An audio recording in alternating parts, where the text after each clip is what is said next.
السلام علیکم ورحمۃ اللہ وبرکاتہ۔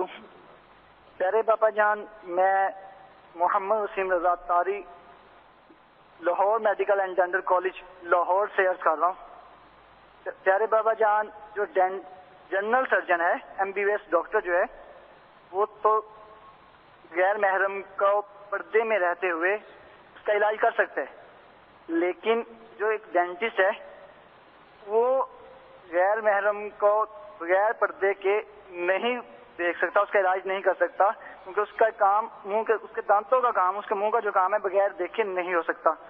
تو اس فیلڈ میں لیڈیز ڈینٹسٹ جو ہیں، لیڈیز ڈاکٹر جو ہیں، وہ بہت کم ہیں، اور جو ہیں ان کی بھی پریکٹس بہت کم ہے، بہت کم پریکٹس کرتی ہیں۔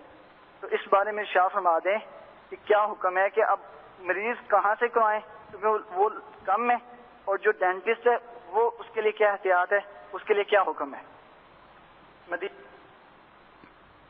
جواب سے پہلے ایک اور لبیک سنا دو۔ سبحان اللہ، یہ پیغام آیا سردار آباد سے، سبحان اللہ۔ ڈاکٹر صاحب نے پیغام دیا، انشاءاللہ انہوں نے اپنے اس میں لیڈیز لکھا ہے، یعنی عورتوں کے لیے الگ سے اپنے کلینک میں یہ نرس کا انتظام کریں گے، جو عورتوں کا علاج ان کی نرس کرتی رہے گی۔ سبحان اللہ، سبحان اللہ۔ اب لگتا ہے پاپا کہ یہ صلو علی الحبیب، ان کے لیے بھی دعا کر دیں، اللہ تعالیٰ دونوں جہاں میں ان کا بھی بیڑا پار فرمائے۔ سبحان اللہ، مبارک مبارک، ماشاء اللہ۔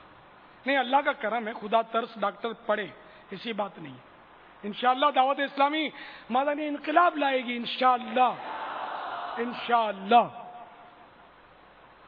بسم اللہ الرحمن الرحیم، وصلی اللہ تعالی علی محمد۔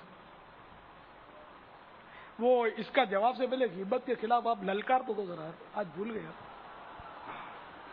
چھوڑیں گے نہیں غیبت کو، غیبت کے خلاف جنگ جاری رہے گی انشاءاللہ، 3 دفعہ، غیبت کے خلاف جنگ جاری رہے گی انشاءاللہ، غیبت کے خلاف جنگ جاری رہے گی نہ غیبت کریں گے نہ غیبت سنیں گے، انشاءاللہ، نہ غیبت کریں گے